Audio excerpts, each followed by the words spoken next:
আসসালামু আলাইকুম রহমতুল্লাহি ওয়া বারাকাতু। স্বাধীন জনতা, কেমন আছেন আপনারা?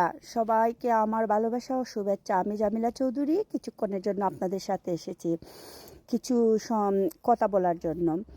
অনেক কিছুই দেখতেছি মিডিয়াতে। আমরা এই অনেক দিন আপনারা যদি আমার ফেসবুক ঘাটাঘাটি করেন, টিকটক ঘাটাঘাটি করেন, ইনস্টাগ্রাম ঘাটাঘাটি করেন, আপনারা দেখতে পারবেন অনেক লেখালেখি আমরা করেছি। হয়তো আমরা দেশের বাইরে থাকার জন্য আমরা আমরা যুদ্ধে যেতে পারি নাই, কিন্তু আমি জামিলা চৌধুরী বলতেছি আপনাদেরকে, আমি যদি বাংলাদেশে সেই সময় থাকতাম, খুদার কসম করে বলতেছি, আমি সবার আগে বুক পেতে দিতাম, সবার আগে সেই বাচ্চাগুলোর সাথে থাকতাম। কিন্তু আনফর্চুনেটলি আমি বাংলাদেশে ছিলাম না। অনেকেই বলবেন আপনি ছিলেন না বলে বড় বড় কথা বলতেছেন। না, আমি সেই জামিলা চৌধুরী না। আমি সবসময় বিরোধিতা করেছি, অন্যায়ের বিরুদ্ধে করেছি। আপনারা যদি একটু পিছিয়ে ফেরে তাকান, আমি একজন মহিলা, আমাকে হয়রানি করা হয়েছিল সিলেট এয়ারপোর্টে 2021। সেই সময়েও আমি আমার মুখ বন্ধ রাখি নাই। আওয়ামী লীগের মতো পাওয়ারফুল সরকার ক্ষমতায় ছিল, তারপরেও আমি আমি জামিলা চৌধুরী এক পা পিছিয়ে যাই নাই। অনেকে বলছে আমাকে হত্যা করবে, গুম করবে, এই করবে, সেই করবে।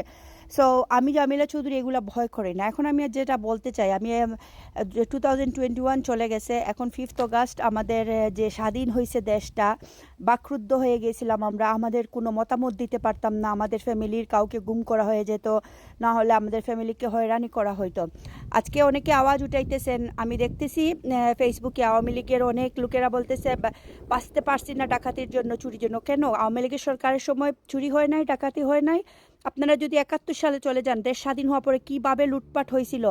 ইভেন আমার মনে আছে ওই একটা ডায়লগ আমি পড়ছি, যে শেখ মুজিব বলছেন 7 লাখ কম্বলের মধ্যে আমার কম্বলটা কোথায়। তো সেই কথাগুলো আমি বলতে চাইতেছি যে একটা দেশ যখন স্বাধীন হয়, মানুষ ক্ষুধার্ত থাকে। এতদিন তো আওয়ামী লীগের পেট ভরছে, বেইমান লীগের পেট ভরছে, মানুষ ঠিকভাবে খেতে পারে নাই। তারপরে করোনার মতো মহামারী একটা গেছে, তারপরে তো আর দেশের অরাজকতা, হয়রানি, এগুলো তো চলতেছে। কি বলবো, রিক্সাওয়ালাকে পুলিশ যেভাবে মানে পিটাইছে, আমার চোখের সামনে আমি কতদিন দেখছি। সিএনজি ড্রাইভারকে ধরে পিটাইতেছে, এই করতেছে, পয়সা চাইতেছে। এই পুলিশরা আজকে এসে কান্না করতেছে, সবার সহানুভূতি নিতেছে। আমি বলতেছি না যে 100% পুলিশ খারাপ, এখানের মধ্যে আমি বলবো 80% পুলিশ। এই যে অবস্থা হয়েছিল, এটার জন্য দায়ী পুলিশ।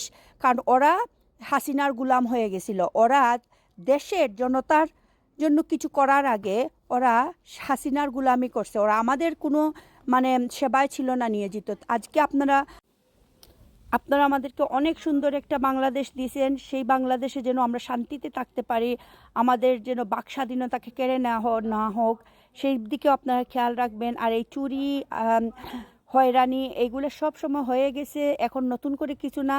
হাসিনা এগুলাকে অস্ত্র বানাইতেছে যে আমি থাকতে হয় নাই, ও থাকতে, এই কুলাঙ্গার মহিলা থাকতে আরও বেশি হয়েছে, আরও বেশি গুম হয়েছে, আরও বেশি সন্ত্রাসী হয়েছে।